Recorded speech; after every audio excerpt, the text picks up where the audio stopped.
Hello everyone, welcome to Magnet Brains competition. मैं शांतनु, आपका reasoning mentor, आ गया हूं आपके सामने एक और अमेजिंग सेशन लेकर। इस सेशन का नाम आप देख सकते हैं, डिसीजन मेकिंग। बहुत कम ही बच्चे इसके बारे में जानते हैं, लेकिन ये जानना बहुत जरूरी है, क्योंकि डिसीजन मेकिंग एक ऐसा टॉपिक है जो आपके मेंस में आपको बहुत मिलता है, प्रीलिम्स में भी काफी बहुत ज्यादा मिल जाता है, और लगभग शायद हर एग्जाम में ये टॉपिक आपको मिल सकता है। इस टॉपिक की रेलेवेंट बहुत ज्यादा है, क्योंकि 5 नंबर आपको ये टॉपिक देता है। भाई नाम से ही समझ में आ रहा होगा कि यहां पे आपको डिसीजन लेना है भाई। और ये ना टॉपिक सिर्फ यही नहीं, ये टॉपिक आपके इंटरव्यू में भी बहुत काम आता है भाई। वहां पे भी तो डिसीजन लेना पड़ता है। हो सकता है आपके सामने एक सिनेरियो क्रिएट करके दे दें और उस सिनेरियो के बेसिस पर आपसे क्वेश्चन पूछा जाए, तो वहीं पे आपको डिसीजन मेकिंग एबिलिटी आपकी चेक की जाती है, ठीक है ना। तो इस टॉपिक को आज पूरा समझेंगे, बहुत अच्छे से समझेंगे क्या है, कैसे बनाते हैं। लेकिन चलने से पहले अगर आप मुझे फर्स्ट टाइम देख रहे हैं तो जल्दी से चैनल को सब्सक्राइब करके बेल आइकन प्रेस कर दीजिए। क्यों? क्योंकि उससे हमारी वीडियो आप तक सबसे पहले पहुंचेगी। और आपको बता दूं मैं, ये सब कुछ बिल्कुल फ्री है। फ्री कंटेंट आपको हम दे रहे हैं और फ्री में क्वालिटी कंटेंट दे रहे हैं। मैग्नेट ब्रेन्स सिर्फ और सिर्फ क्वालिटी कंटेंट के लिए जाना जाता है, वो भी 100% फ्री। तो इस फ्री एजुकेशन को कंप्लीटली एंजॉय कीजिए। हम आपसे कोई पैसा नहीं लेंगे, सिर्फ यही नहीं पढ़ाएंगे, हर एक चीज, हर एक एग्जाम का डेटा पढ़ाएंगे, बशर्ते हम आपसे एक्सपेक्ट करते हैं कि आप प्रॉपर सेशंस को देखिए, शेयर कीजिए, लाइक कीजिए, चैनल को सब्सक्राइब कीजिए। शायद यही हमारी फीस है आपसे, और कोई किसी भी प्रकार का हम आपसे पैसा बिल्कुल चार्ज नहीं करते। तो चलिए शुरू करते हैं आज की कहानी को। सेशन को लाइक जरूर कर देना, शेयर कर देना और कमेंट भी, है ना। अब क्या है ये डिसीजन मेकिंग, इसके बारे में बात करते हैं। ठीक है भाई, मैं सबसे पहले बात करूंगा इनके ऑप्शंस पे। 5 ऑप्शंस एग्जाम में आते हैं, 1 2 3 4 5, ABCDE आपको दिख रहा होगा। अब पहला ऑप्शन क्या होगा, इसमें ना आपके सामने एक पूरा सीन क्रिएट करके दिया जाएगा। आपको बना दिया जाएगा पैनल का मेंबर, आप किसी पैनल के मेंबर हैं और आपके सामने कुछ कंडीशंस दे दी जाएंगी। उन कंडीशंस के बिहाफ में, ठीक है, उन कंडीशंस के बिहाफ में आपसे कुछ क्वेश्चंस आएंगे। उन क्वेश्चन के बेसिस पे आपको अपना डिसीजन लेना पड़ेगा, और डिसीजन इन्हीं 5 ऑप्शंस में से लेना पड़ेगा। डिसीजन जो होगा वो इन्हीं 5 ऑप्शंस में से होगा, और वो आपका क्या, कैसे, कब लगाएंगे वो मैं बताने जा रहा हूं, ठीक है ना। बहुत ध्यान से देखिएगा, बहुत ध्यान से समझिएगा। अच्छा भाई देखिए, पहला ऑप्शन क्या दिया गया, इफ कैंडिडेट सिलेक्टेड, यदि उम्मीदवार का चयन होगा। तो भाई अगर कैंडिडेट का सिलेक्शन हो जाएगा तो फिर यहां पे ऑप्शन आप ये लगाओगे। मतलब क्या होगा ना, आपके सामने कुछ कंडीशंस दी जाएंगी, कुछ शर्तें दी जाएंगी। उन शर्तों के बेसिस पे आपको सारे क्वेश्चंस को सॉल्व करना पड़ेगा, ठीक है ना। जैसे एग्जांपल, मान लो कोई बंदा आपके सामने आ गया, कोई पर्सन आपके सामने आ गया, और या आप कोई भी वैकेंसी का फॉर्म भरते, जैसे मान लीजिए आपने भरा IBPS क्लर्क का फॉर्म भरा, मतलब भरने का प्लान कर रहे हैं। तो आप क्या करते हो, सबसे पहले IBPS क्लर्क का फॉर्म भरते समय आप क्या देखते हो, आप देखते हो कि ये जो फॉर्म निकला हुआ है इसको क्या मैं फिल कर सकता हूं, और कैसे कर सकता हूं भाई। उसके लिए मेरी कुछ कंडीशंस होंगी, जो एग्जामिनर ने कंडीशन दी होंगी, क्या वो कंडीशन मैं कंप्लीटली फुलफिल कर पा रहा हूं।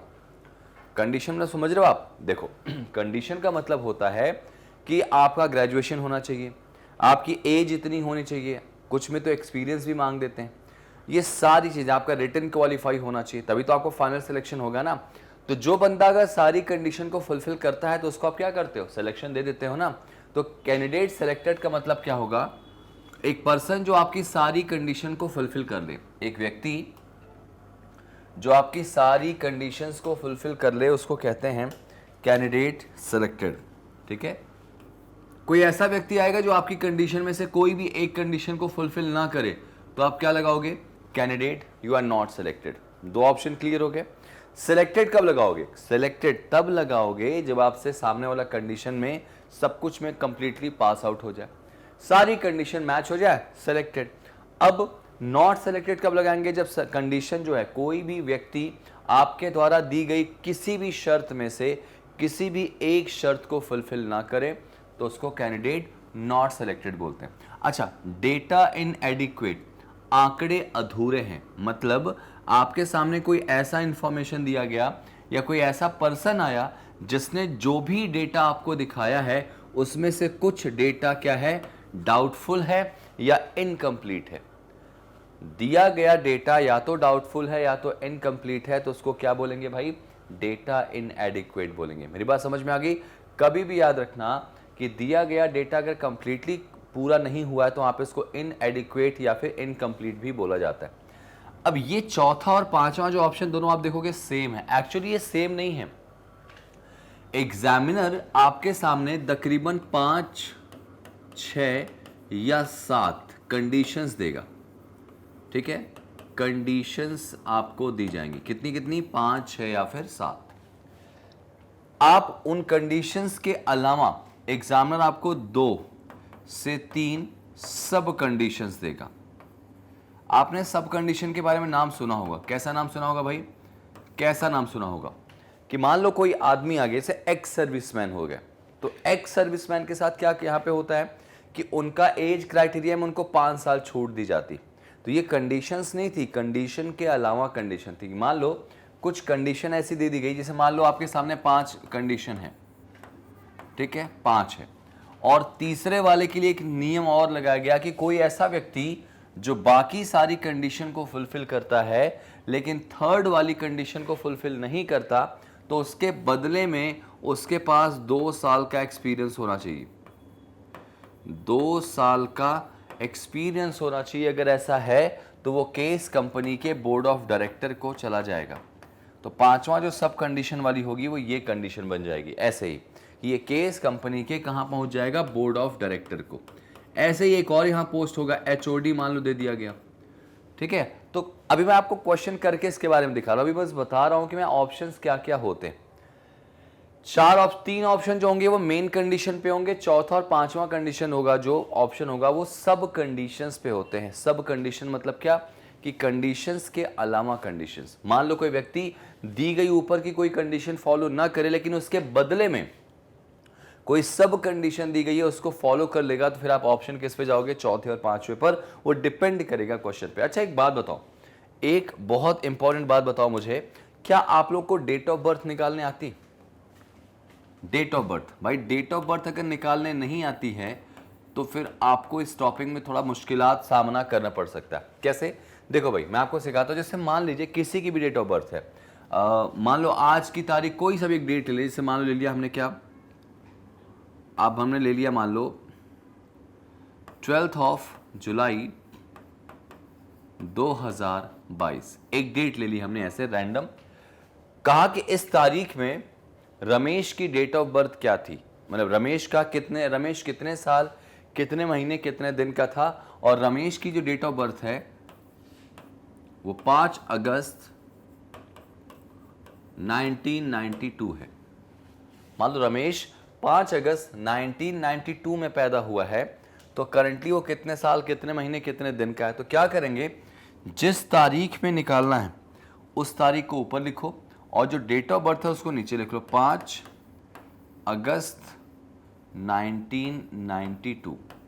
ये मैं वो तरीका बता रहा हूं जो इस टॉपिक के अंदर अप्लाई होगा, ये वो तरीका है जो इस टॉपिक के अंदर अप्लाई होगा, ठीक है ना। अब इसको सॉल्व कर दो जल्दी से, जल्दी सॉल्व करो भाई। तो ये हो जाएगा तुम्हारा 30, ठीक है, ये हो जाएगा -1 और ये हो जाएगा 7। तो इसको मैं पढ़ूंगा कैसे, इसको पढ़ूंगा कैसे, मैं ऐसे पढ़ूंगा। देखो माइनस का मतलब होता है अभी बाकी है, प्लस का मतलब हो चुका है, और हमेशा पहले प्लस का डेटा पढ़ते हैं। अगर प्लस वाला डेटा से आपका डेटा पूरा बन गया तो आपका वहीं पे पूरा पूरा फ्रेम क्लियर हो जाएगा। जैसे देखो इसको कैसे पढ़ेंगे कि जो रमेश है वो 30 साल 7 महीने का हो जाएगा एक दिन बाद। 30 साल 7 महीने का हो जाएगा एक दिन बाद। अच्छा ये तो समझ लिया। अगर मान लो ये दोनों माइनस में होता, तो ये दोनों माइनस में होता तो क्या पढ़ते हैं कि रमेश 30 साल का हो जाएगा एक महीने 7 दिन बाद। समझ में बता आपको, 30 साल का हो जाएगा एक महीने 7 दिन बाद। मैंने इसके पहले क्या बोला भाई, इसके पहले अगर मान लो 0 हटा दें या माइनस हटा दें ये चीज, तो ऐसे बोलेंगे 30 साल 7 दिन का हो जाएगा एक महीने बाद। अगर ऐसा हुआ तो 30 साल, ये दिन है भाई, 7 दिन का हो जाएगा एक महीने बाद। ये चीज एक्चुअली थी, ठीक है। और यहां पे अगर माइनस लगा दूं तो क्या बोलूंगा, 30 साल का हो जाएगा एक महीने 7 दिन बाद। समझ में आई बात? अच्छा मान लो ऐसा कोई डेटा आ जाए जिसमें ये वाला डेटा प्लस में आ जाए, कि जो रमेश है इसको कैसे पढ़ेंगे, 30 साल 1 महीने का हो जाएगा 7 दिन बाद। 30 साल 1 महीने का हो जाएगा 7 दिन बाद। क्लियर हो गया। याद रखना इस, अच्छा मेथड तो और भी होते हैं, एक होता है जिसमें कंप्लीटली पता चल जाएगा कितने साल कितने महीने कितने दिन, लेकिन याद रखना इस टॉपिक के अंदर ना इस मेथड से आंसर्स निकालते हैं। जब भी किसी की डेट ऑफ बर्थ निकालना होगा तो ऐसे निकालना भाई, समझ में आई बात। अच्छा अगर कोई ऐसा आया जिसका तीनों डेटा प्लस में आ गया, अगर तीनों डेटा प्लस में आ गया तो फिर तो उसको आप ऐसे ही पढ़ोगे ना, 30 साल 1 महीने 7 दिन, 30 साल 1 महीने 7 दिन, आंसर आ गया। समझ में आई बात। तो ये चीज आपको मैंने क्यों सिखाया, मैं आपको डायरेक्टली क्वेश्चन बताऊंगा। चलिए एक काम करते हैं, क्वेश्चन पे वापस लेके चलूंगा। ऑप्शंस क्लियर है, सारी कंडीशन फुलफिल तो सेलेक्टेड, नॉट सेलेक्टेड जब कोई भी एक कंडीशन फुलफिल ना हो, डेटा इनएडेक्वेट मतलब क्या, कोई दिया गया डेटा अधूरा दिखाई दे, और चौथा और पांचवा ऑप्शन किस पे डिपेंड करेगा, सब कंडीशंस पे। ठीक है ना। चलिए जरा सॉल्व करते हैं इस क्वेश्चन में क्या है, कैसे इस पूरे टॉपिक की स्टोरी। देखो भाई अब आपके सामने क्या हुआ, कोई एक वैकेंसी निकली थी। ठीक है, वैकेंसी क्या निकली हुई थी जरा पढ़ो कि following are the criteria to recruit a professor. भाई वैकेंसी किस चीज की निकली है, प्रोफेसर की वैकेंसी निकली। ये देखो प्रोफेसर की वैकेंसी निकली। अब प्रोफेसर की इस वैकेंसी को फुलफिल करने के लिए आपके सामने कुछ कंडीशंस दी गई। कितनी कंडीशन गिनो जरा सा। तो नंबर 1 यहां लिख दे रहा हूं मैं ऐसे, ये देखो 1, ठीक है, ये हो गया 2 3 4 5, 5 कंडीशंस दी गई। और नोटिस करो इसके अलावा 2 कंडीशन, यानी एक यहां पे एक सब कंडीशन है और दूसरी सब कंडीशन है। मतलब याद रखना कि कंडीशंस के अलावा सब कंडीशन दी जाएंगी। अच्छा एक बात बताऊं आपको, इस पूरे सेक्शन को करने का सबसे बेस्ट, अच्छा याद रखना रीजनिंग के सबसे आसान टॉपिक्स में से एक है ये, सबसे आसान टॉपिक्स में से एक है। तो क्या करना है, इसको आपको इनको टेबल बना के इनको सॉल्व करना है। टेबल फॉर्म में प्रॉपर सॉल्व करोगे आप इसको, टैबुलर फॉर्म में सॉल्व करोगे तो ही आपका प्रॉपर इसमें बनेगा। तो कैसे बनाएंगे टेबल, जरा देखो कितनी कंडीशन है, 5, तो 5 का टेबल बना लो जल्दी से। यहीं पे कितनी कंडीशन है, 5, तो 5। अच्छा याद रखना इससे एक क्वेश्चन नहीं पूछे जाते, एक नहीं मिनिमम 5 क्वेश्चन आते हैं एग्जाम में। और ये बस एक बार टेबल बनाने की मेहनत कर दो, उसके बाद सारे क्वेश्चन इसी टेबल में सॉल्व होते जाएंगे। ठीक है ना। तो इसको मैं बना दे रहा हूं यहां पे, देखो ऐसे।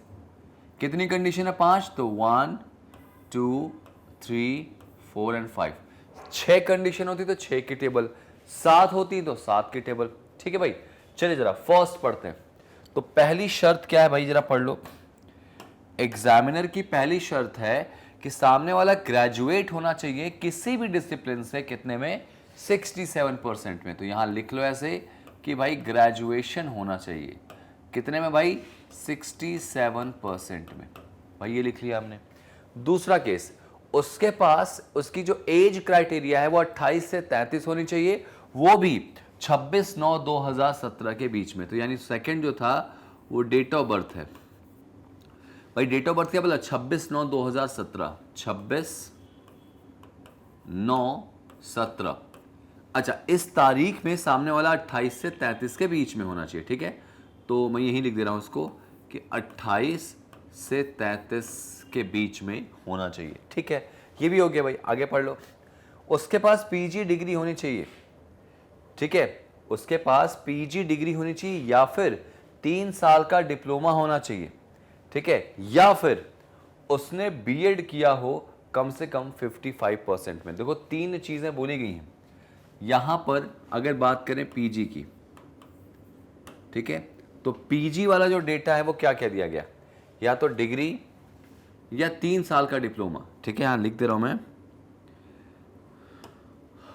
देखो भाई क्या क्या बोला इसने, डिग्री हो गया या 3 साल का डिप्लोमा, या फिर क्या भाई, बीएड की डिग्री 55% में, या फिर बीएड 55। जगह नहीं थी तो यहां लिख दिया मैंने इसमें। ठीक है ना। चलो आगे देखो, आगे क्या बोला गया, 3 साल का टीचिंग एक्सपीरियंस होना चाहिए। तो यहां पे अगला है एक्सपीरियंस। एक्सपीरियंस कितने साल का भाई, 3 साल का होना चाहिए कम से कम, 2 साल का एक्सेप्ट नहीं होगा। फिर क्या बोला गया, 5वां, be ready to join 1 year probation, मतलब 1 साल के प्रोबेशन के लिए ज्वाइन करे वो, ठीक है। प्रोबेशन कितना बोला गया बेटा, 1 साल। तो अब तुमने क्या किया, पूरी कहानी को टेबल में कन्वर्ट कर दिया। अच्छा ये तो शर्त हो गई। अब कुछ सब कंडीशन देखो, तो पहली वाली सब कंडीशन सी यानी थर्ड वाले के लिए, थर्ड वाला क्या भाई कि उसके पास पीजी डिग्री डिप्लोमा होना चाहिए। अगर मान लो ये नहीं हुआ तो क्या होगा भाई, ठीक है। तो उस सिचुएशन में क्या बोला गया कि अगर थर्ड वाला केस फॉलो नहीं हुआ तो उसके बदले में क्या होना चाहिए, but is an arts with maths graduate with minimum 72% marks and has expertise on more than 4 year and more, ठीक है।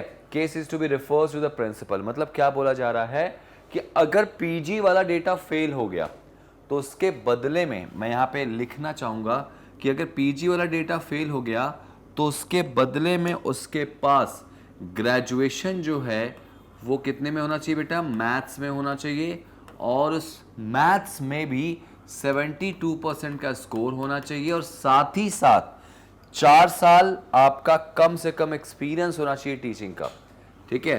प्लस यहां पे क्या होना चाहिए, 4 साल एक्सपीरियंस होना चाहिए टीचिंग का। अगर ऐसा हुआ तो ये केस कंपनी के या स्कूल के या कॉलेज के प्रिंसिपल को चला जाएगा भाई, प्रिंसिपल को चला जाएगा, ठीक है।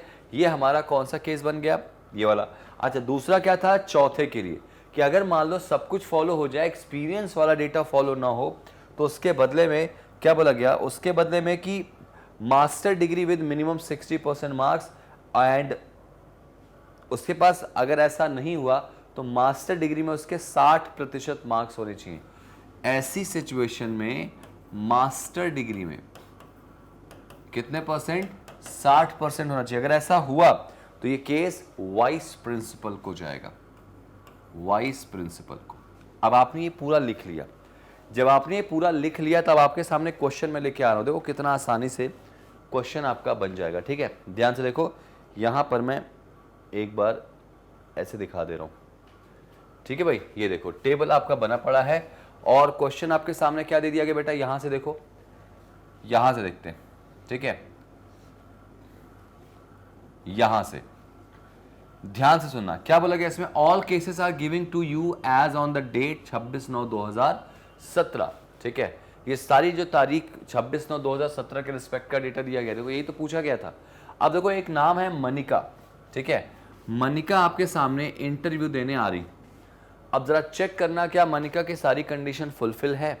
देखो जरा, मनिका की कहती हैं कि उनका बीएससी ग्रेजुएशन हुआ है 70% मार्क्स में। भैया तुमने ग्रेजुएशन में कितना मांगा, तुमने ग्रेजुएशन में कितना मांगा भाई, 67%। अच्छा तुमने कोई स्ट्रीम नहीं मांगी, इनका बीएससी ग्रेजुएशन है 70% मार्क्स में, ठीक है ना। तो इसका मतलब ये वाला केस जो है, ये कंडीशन जो है वो बिल्कुल फ्री फुलफिल हो गई। तो इसको ऐसे टिक कर लो, हाँ ये डन हो गया। फिर वो क्या बोलती हैं, 70% मार्क्स से मेरे ग्रेजुएशन है, प्लस मैंने पोस्ट ग्रेजुएशन में एमएससी किया है। पोस्ट ग्रेजुएशन में क्या हुआ भाई, पीजी, हमारे पास एमएससी है। तो इसमें तो बोला गया था कि पीजी होना चाहिए, अगर पीजी नहीं हुआ तो उसके बदले में डिप्लोमा होना चाहिए। तो यानी ये वाला केस भी डन हो गया, पीजी उनके पास है, ठीक है। उसके बाद she completed 27 year of age in 2015, मतलब 2015 में वो 27 साल की हो चुकी थी। तो हमको 17 का डेटा दिया गया, तो 17 में क्या होगा, 27 में 2 जोड़ो 29 हो जाएगा, 29 साल की अभी है। तो हाँ उम्र तो 28 से 33 के बीच का बोला गया, तो 29 की है, तो ये भी डेटा फुलफिल हो जाएगा।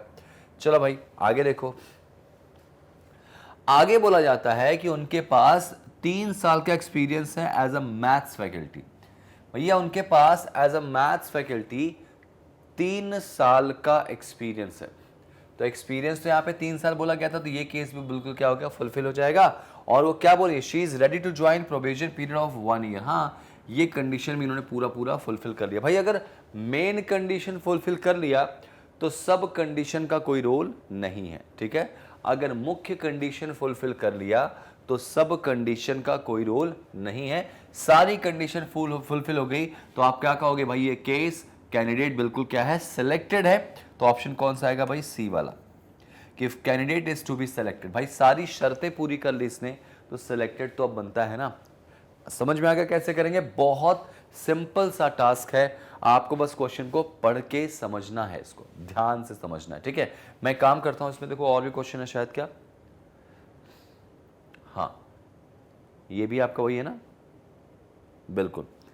एक काम कर लें, रुक जाओ, मैं इसको पूरे डेटा को यहां बना देता हूं, यहां पे, कि सामने वाले का ग्रेजुएशन होना चाहिए, ठीक है, डेट ऑफ बर्थ होनी चाहिए,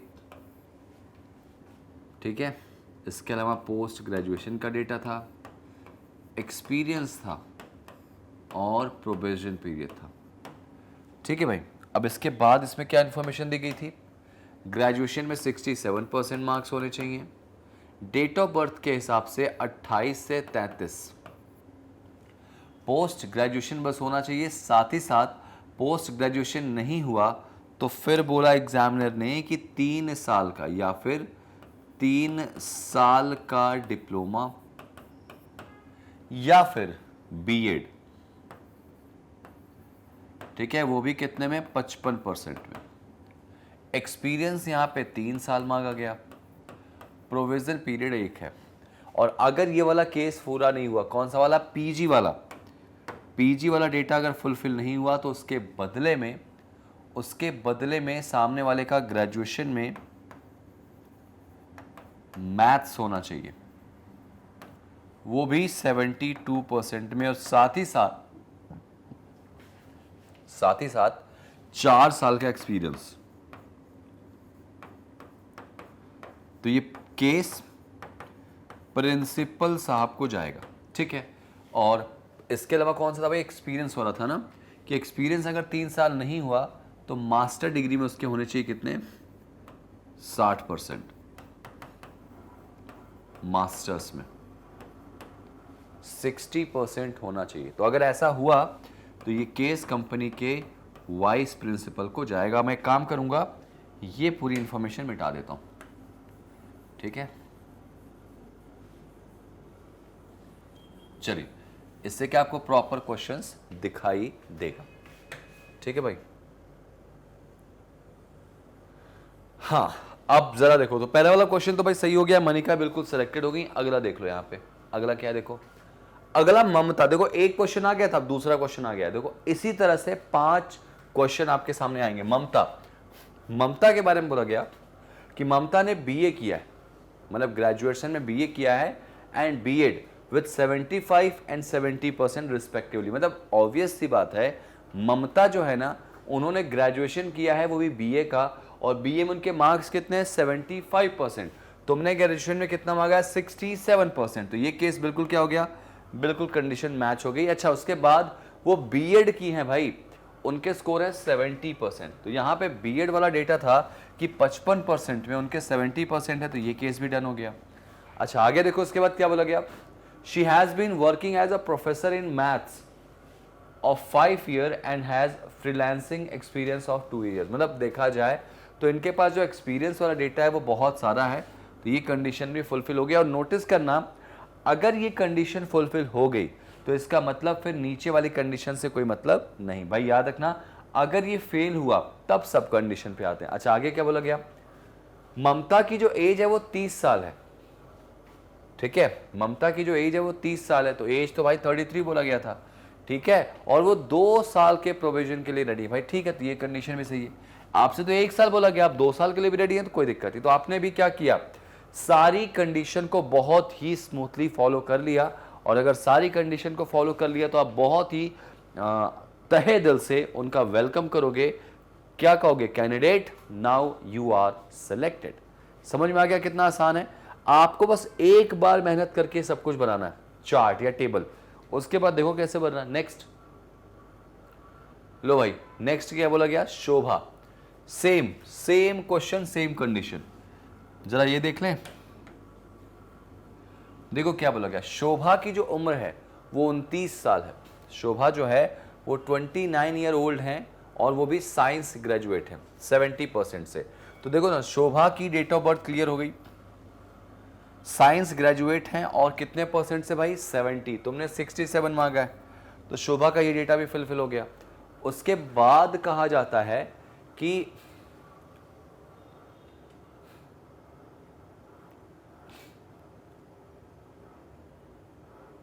उसके बाद उनके बीएड में 53% है। अच्छा एक बात बताओ, तुमने बीएड में कितना मांगा है? 55%, उनके 53% है, तो ये वाला डेटा उनका पूरा फुलफिल नहीं हुआ है। बहुत ध्यान से मेरी बात देखना, उनका डेटा वाला फुलफिल नहीं हुआ है।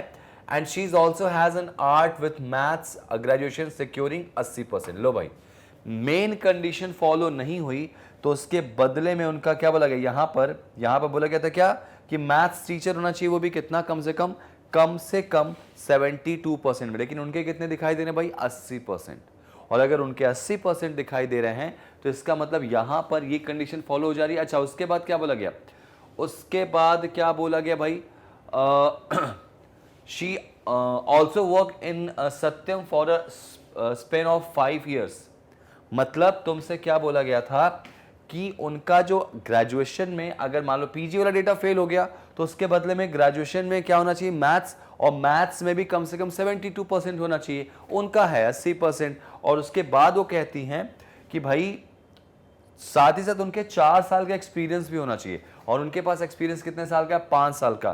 तो मेन कंडीशन फॉलो नहीं हुआ, लेकिन अगर देखा जाए तो सब कंडीशन फॉलो हो गया। जरा आगे पढ़ लो, उसमें आगे पढ़ लो। And she is willing to join probation period of 1 year। मतलब उसके बाद भी उनका क्या कहते हैं कि ये कहानी बन चुकी। एक्सपीरियंस वाला डेटा बिल्कुल सही है उनका भाई, एक्सपीरियंस 3 साल मांगा गया, उनके पास 5 साल है, तो ये डेटा फुलफिल है। और सारे के सारे इंफॉर्मेशन उनकी गिवन है, कंफर्म है। एक इंफॉर्मेशन उनकी गिवन नहीं है, मतलब एक उनकी कह सकते हैं कंडीशन फुलफिल नहीं है। कौन सी वाली? पीजी वाली।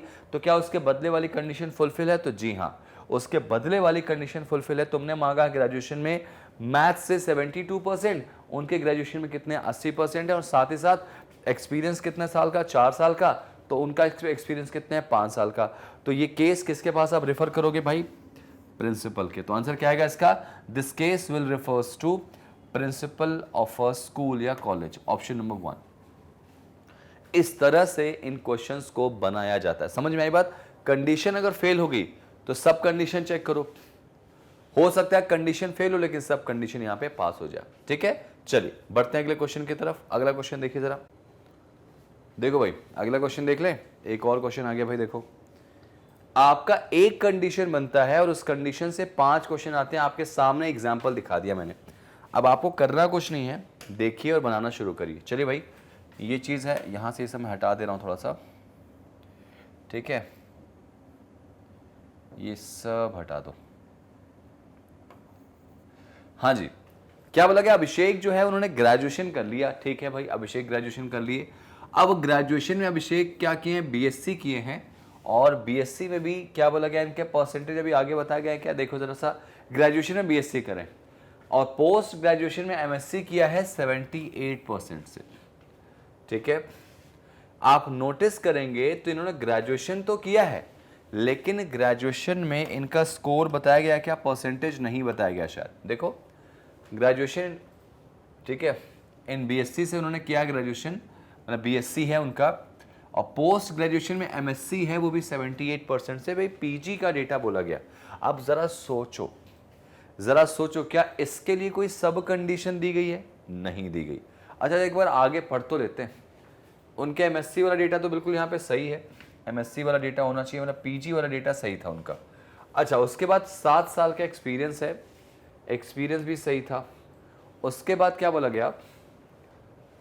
1986 में पैदा हुए हैं और 1 साल के काम के लिए तैयार है प्रोविजन के लिए, ये भी सही है। अच्छा 86 से 2017 तक जाना है आपको, 2017 तक। तो 86 से अगर मैं बात करूं, 86 से अगर बात करूं तो कितना होगा भाई? 2017। तो 86 में 4 जोड़ो 2090 आ जाएगा। 90 प्लस 10 तो 2000 और 17, 17 10 27 4 32। ठीक है, तो यहाँ पे 27 4, यहाँ पे 31 हो जाएगा। तो इसका मतलब यहाँ पे क्या होगा? 31 31। एज भी इनका सही था, एज भी इनका सही था, लेकिन आप नोटिस करेंगे कि इनके ग्रेजुएशन का परसेंटेज नहीं दिया गया। कहीं भी दिया गया क्या? आप नोटिस करो तो ग्रेजुएशन में बस इतना बोला गया कि सामने वाला ने बीएससी किया है, परसेंटेज नहीं दिया। तो ये वाली कंडीशन हमारी फुलफिल नहीं हुई। क्या इसकी कोई सब कंडीशन है? तो नहीं है। इसकी कोई सब कंडीशन होती तो उसको हम चेक करते। जब ये कंडीशन में एक मेन वाली कंडीशन फेल हो गई तो कैंडिडेट को आप सीधे मना कर दोगे कि भाई साहब यू आर नॉट सेलेक्टेड, क्योंकि आप हमारे द्वारा दी गई एक मुख्य कंडीशन को ही फुलफिल नहीं कर पाया। तो आंसर क्या आएगा इसका? ऑप्शन नंबर लास्ट वाला, ठीक है, कि candidate you are not selected. समझ में आई बात? चलो आगे बढ़ते हैं। अब देखो भाई, दूसरा क्वेश्चन आ गया। एक से मैंने 5 क्वेश्चन आपको दिखा दिया ऑलमोस्ट। अब फिर से एक कंडीशन वाली कहानी बन गई। देखो जरा सा क्या बोला गया। अब आपके सामने, अब इसको मेरे ख्याल से वीडियो को पॉज करके आप ट्राई कर सकते हैं। देखो यहां पे आपके सामने एक डायरेक्शन फिर से दिया गया और इस डायरेक्शन के लिए आप नोटिस करो कितनी कंडीशन है। इस सबसे पहले पोस्ट क्या है? A hospital has decided to recruit doctors. कोई हॉस्पिटल है जिसको डॉक्टर्स को रिक्रूट करना है, ठीक है भाई। तो वैकेंसी आ गई डॉक्टर्स की। The following criteria are to be applied to select the candidates and applicant must. मतलब क्या बोला गया कि अब उस डॉक्टर को अगर इस हॉस्पिटल में अपने आप को क्या करवाना है, प्रॉपर जॉब दिलवानी है, तो उसको इन दी गई कंडीशंस को फुलफिल करना होगा। और कंडीशन क्या है भाई? पहली शर्त देख लो भाई, एक कि उसके पास एमबीबीएस या फिर बीडीएस में ग्रेजुएशन हो, ठीक है, और वो भी 50% मार्क्स के साथ और 70% मार्क्स से। अच्छा, एमडी भी होना चाहिए वो 70% के साथ। मतलब एमबीबीएस में 50% हो चलेगा, लेकिन एमडी जब बात करें तो यहाँ पे एमडी की बात करेंगे तो वहाँ पे 70% मार्क्स होने चाहिए, ठीक है। 2 साल का एक्सपीरियंस होना चाहिए भाई, ठीक है। उसके बाद 2 साल का बॉन्ड भी वो साइन करे, साथ ही साथ एज 25 से 32 की होनी चाहिए 2016 तक। तो एक काम करें, क्या बना लेते हैं, यहां पर बना लेते हैं टेबल, ठीक है। ये देखो टेबल बना लिया मैंने ऐसे। तो टेबल के हिसाब से कितनी कंडीशन है भाई?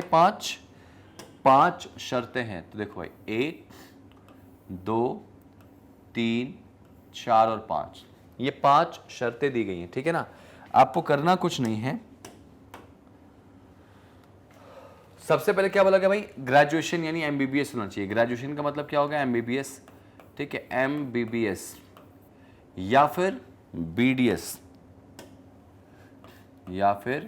बीडीएस होना चाहिए। और वो भी कितना भाई? कितने साल का, कितने परसेंट में? 50% में। 50% में यहाँ पे ये दोनों होगा। और इसी में पहले में बोला गया है कि भाई एमडी भी होना चाहिए।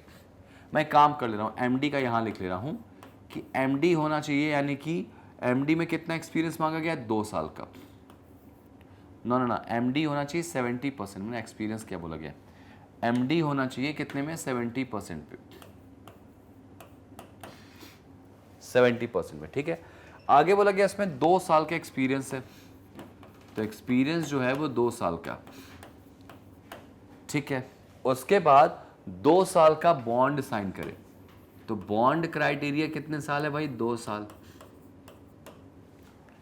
उसके बाद एज क्राइटेरिया 25 से 32, ठीक है, एज 25 से 32, और वो भी किस तारीख में? 11/11/2016 में, ठीक है, 11/11/16 में, ठीक है।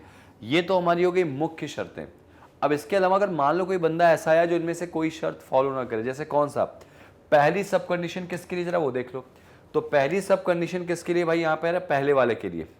पहला वाला क्या है? एमबीबीएस वाला डेटा अगर उसके पास ना हो तो उसके बदले में उसके 60% ग्रेजुएशन डिग्री में होना चाहिए, ठीक है। और क्या बोला गया? 3 साल का एक्सपीरियंस होना चाहिए, ठीक है ना। एक सेकेंड, अगर इसने बोला कि मान लो कोई ऐसा बंदा है जिसका ये वाला फर्स्ट वाला केस फुलफिल ना हो। देखो फर्स्ट के लिए बोला गया भाई, पहली सब कंडीशन फर्स्ट के लिए बोली गई। क्या बोली गई कि अगर मान लो ये चीज उसकी फेल हो गई तो उसके बदले में, ठीक है, उसके बदले में 60% ग्रेजुएशन डिग्री एंड 50% क्या होना चाहिए? एमडी में। अभी क्या बोला गया कि मान लो कोई बंदा आया जिसका एमबीबीएस वाला डेटा क्या है? 50% से कम नंबर है, तो चल जाएगा।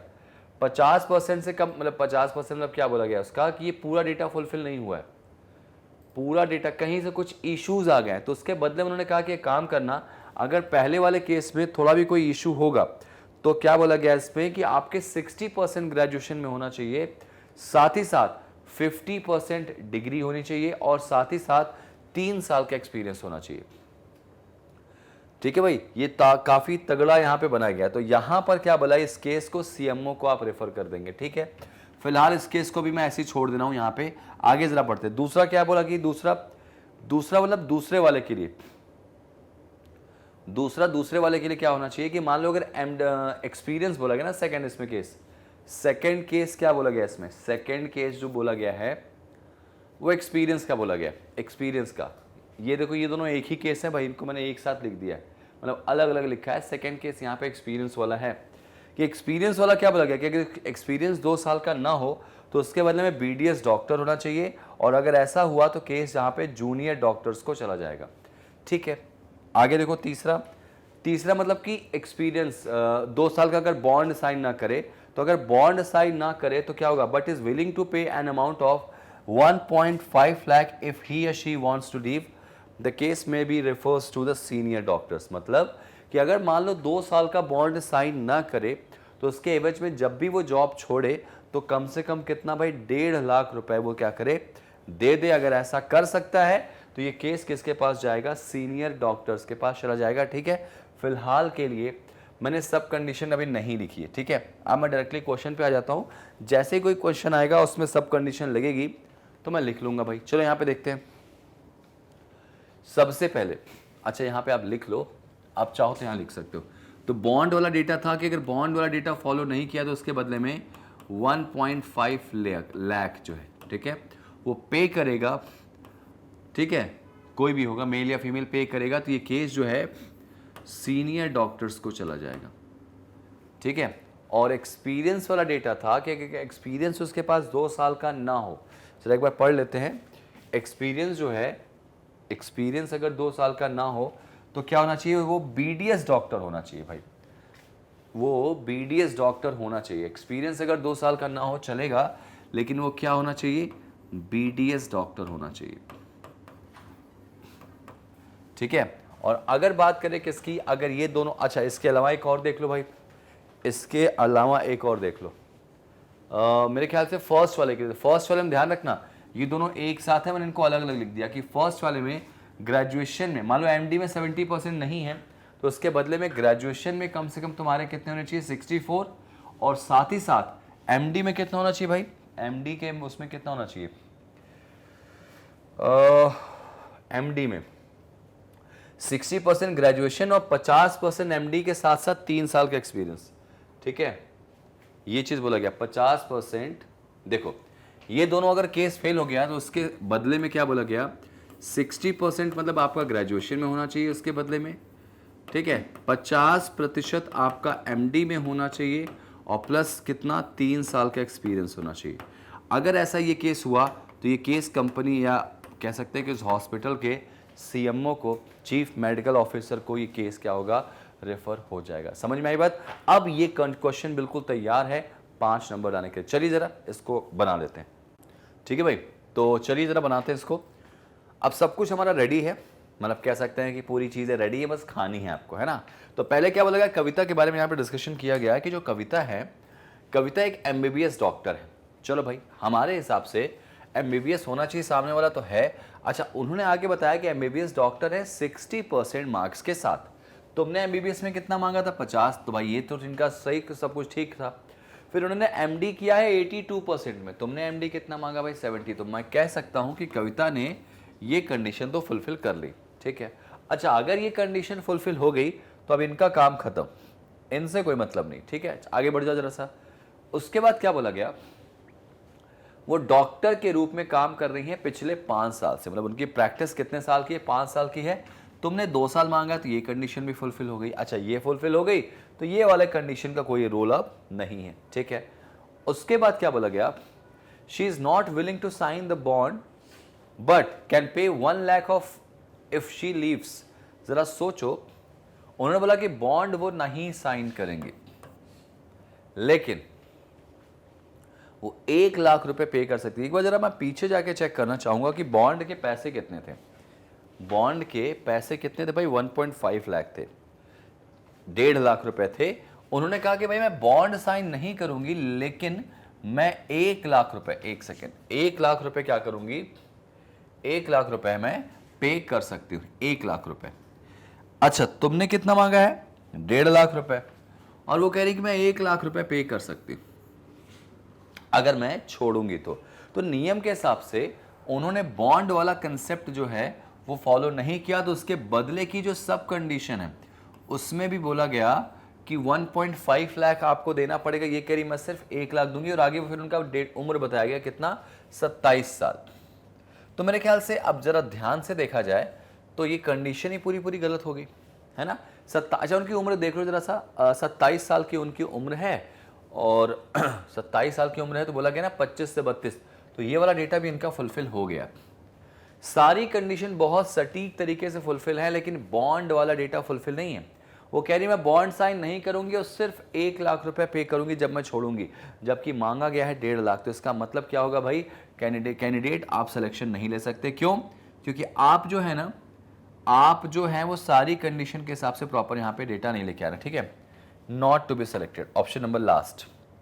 अगर ये 1.5 दे देती तो शायद इसका आंसर होता कि ये केस कहाँ जाएगा, सीनियर डॉक्टर्स के पास चला जाएगा। समझ में आई बात? तो इसका आंसर आएगा, देखो सब कुछ पका पकाया था इनका, एक 50,000 की वजह से अच्छी खासी जॉब इनकी चली गई, ठीक है ना। तो आंसर क्या आएगा, candidate you are not selected. Next आ जाओ, ये देखो रोहित क्या बोलते हैं, रोहित कहते हैं कि भाई मेरी उम्र जो है वो 28 साल है। तो भाई उम्र तो 28 साल बिल्कुल सही है। उसके बाद बोलते हैं कि मैं किसी हॉस्पिटल में पिछले 4 साल से काम कर रहा हूं, ठीक है। तो एक्सपीरियंस यहाँ पे 4 साल का होना चाहिए, तो यहाँ पे इनका एक्सपीरियंस है भाई, 2 साल मांगा है, 4 साल दिया गया। उसके बाद बोला गया कि he has scored 72% and 82% in MBBS and MD। तो ठीक है ना, ये कंडीशन भी इनकी बिल्कुल सही है, ये भी सही है।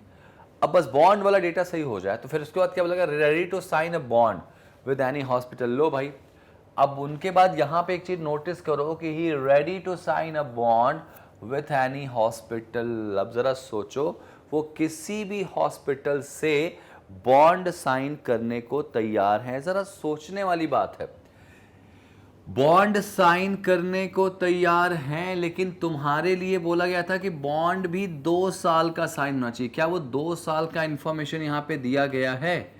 ये डेटा तो दिया गया है, डेटा प्रॉपर दिया गया है, लेकिन ये चीज यहां पे छुपा ली गई। He is ready to sign a bond, perfectly perfect यहां पर है, लेकिन कितने साल का नहीं बताया गया। तो इसका मतलब डेटा है लेकिन डाउटफुल है, और जिस डेटा को आप डाउटफुल कहते हैं उस डेटा को भाई क्या बोलते हैं हम लोग, कैंडिडेट डेटा इनएडिक्वेट बोलते हैं। कहाँ गया भाई डेटा इनएडिक्वेट, इसमें ऑप्शन में है क्या?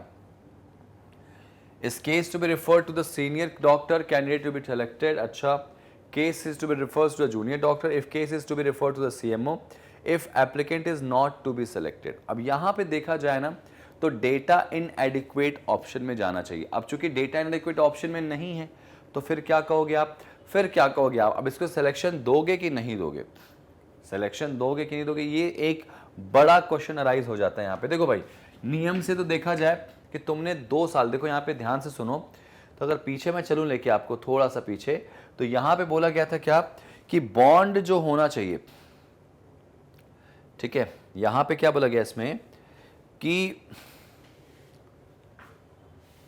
Ready to sign a 2 year bond, मतलब 2 साल का बॉन्ड बोला गया था, ठीक है। अगर 2 साल का यहां पर बॉन्ड बोला गया है तो 2 साल हमको कहीं मेंशन नहीं दिख रहे, तो फिर हम क्या करेंगे, हाँ लेकिन वो बॉन्ड साइन करने के लिए तैयार है, तो ये डेटा इनएडिक्वेट कहा जाए नियम से, तो इसका आंसर क्या कहेंगे, डेटा इनएडिक्वेट। लेकिन अब चूंकि अब मेरे पास वो ऑप्शन है ही नहीं, तो उसके बदले में देखा जाए तो जरा सा देखो यहाँ पे, उसके बदले में क्या लगा सकते हो, नॉट सिलेक्टेड या कैंडिडेट सिलेक्टेड।